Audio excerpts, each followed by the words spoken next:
Are you in perimenopause or menopause and struggling with weight loss no matter what you try? You find yourself envious of your midlife friends who are on GLP-1s like Wegovy or Ozempic, who are dropping weight like never before. So you ask yourself, should I be on a GLP-1? Some call it a miracle drug. Some call it dangerous. The truth is they fall somewhere in between. So today is part one of a two-part series where I'm going to share the top 3 benefits of GLP-1 use in midlife, along with common adverse effects that are super important for you to know about before you embark on a journey with GLP-1s. Benefit 1, significant weight loss, especially that hormonally driven belly fat. So as we start dropping estrogen in this midlife phase of life, our body fat storage shifts from our hips and our thighs to our midsection. So that nuanced meadow belly. Not only do we have that frustration with the belly fat and our clothes are no longer fitting, but we have health risks associated because that deep abdominal fat is very inflammatory in nature. So it's increasing our risk for insulin resistance, more on that later, heart disease, cognitive decline, and joint pain. Benefit number 2 is it quiets the food noise and those intense cravings. So again, with these midlife hormonal shifts, it disrupts our appetite regulating hormones. So we find ourselves more hungry, more cravings.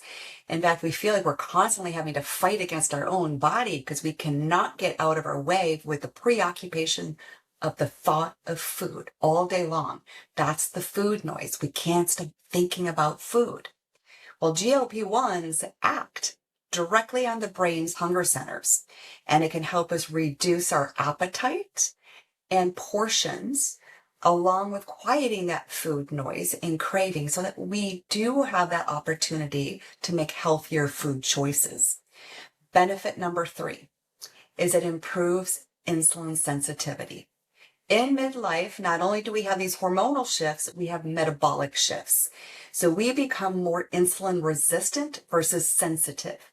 What does that mean? That means we're going to stay in sugar burning mode and we are not going to get in fat burning mode. In fact, we're fat storing, right? In midlife. And where do we store that fat? Because of this insulin resistance? Midsection, meadow belly. So these GLP-1s were designed to improve our metabolic functioning. So that is a big part to the use of GLP-1s in midlife. So knowing what I just shared with you, why wouldn't you want to go on a GLP-1? Like any medication, GLP-1s do come with potential side effects, adverse effects. And unfortunately, we are not educated on those before starting them, and we're not guided along that journey of being on a GLP-1. And that's where I see a lot of my clients coming in trouble when they are on these medications. So what we're going to talk about next are 3 common adverse effects that I pay particularly close attention to in my practice. Number 1 is muscle loss. So we talked about one of the perks and benefits of GLP-1s is significant weight loss, especially in that midsection. However, up to 40% of that weight lost can be muscle. We're already at risk of losing muscle in midlife, and muscle is our metabolic engine. So we want to preserve our muscle. So what do? We need to prioritize full body strength training 3 days a week and make sure we're getting ample protein to support that muscle. So it depends on your age, your activity level, your size. Anywhere from 25 to 35 grams of protein per meal is typically recommended.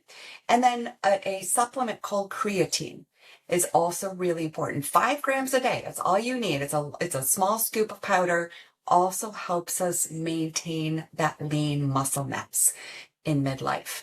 Number 2, digestive or gastrointestinal dysfunction. So these GLP-1s are working to slow stomach emptying. That's what makes us feel full quicker. We're less hungry. We can reduce our portions. But along with that, we can also feel nauseated, bloated, constipated, maybe even a little bit of heartburn. So what can we do here? We need to make sure that we are in a good position digestively and gastrointestinally before we start a GLP-1. If you go in already constipated and dealing with bloating, it's not going to bode well for you. So we have to make sure things are moving properly before we even start a GLP-1 because of the mechanism of how it works in the body. We also need to prioritize your water. Make sure you're getting half of your body weight in ounces of water, filtered clean water, and fiber. Fiber, 25, 30, 35 grams a day is going to be critical. So through those colorful plants, your vegetables, your fruit, your legumes, your nuts and seeds, your whole grains, and then also make sure you are supporting your microbiome, so your bacteria in your gut. And that's going to be with diverse, colorful plants, but also fermented foods. There's even targeted probiotics that help support the natural production of GLP-1 and support our microbiome. And more often than not, it's depleted when we do microbial analyses in my practice. We'll talk more on that in part 2. Number 3 is fatigue that oftentimes comes along with nutrient insufficiencies. Because when we're unintentionally eating less because we're not as hungry, we don't have that food noise or the cravings, we might not be getting our essential nutrients like protein and fiber, vitamins and minerals.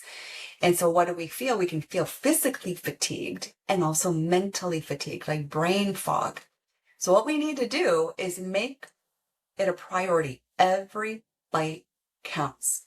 We're eating less. Let's make sure we're at least eating whole foods, nutrient dense, high in the protein and the fiber and the colorful plants, and work with a licensed nutrition professional like me, a shameless plug there, to guide you through this process, because it's really important with all of these perks, but also these potential side effects and adverse effects. We want to make sure that you get the best benefit from using the GLP-1s without further risk.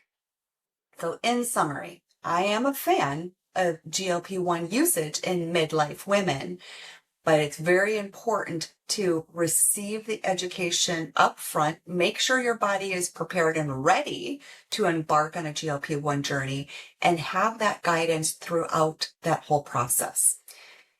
This is not a quick fix for that weight loss resistance. It is so, so much more. Subscribe to my channel so that you do not miss out on part 2, where we're going to talk about why do people stall with their weight loss on GLP-1s? What can you do about it? What are some natural GLP-1 supports if you don't have access to or you can't financially afford a GLP-1? And how do you successfully wean off? Because what is very common once you come off of a GLP-1 is there's an easy 10, 15, 20 pound regain. So how do you prevent that rebound weight gain? I will see you in part 2.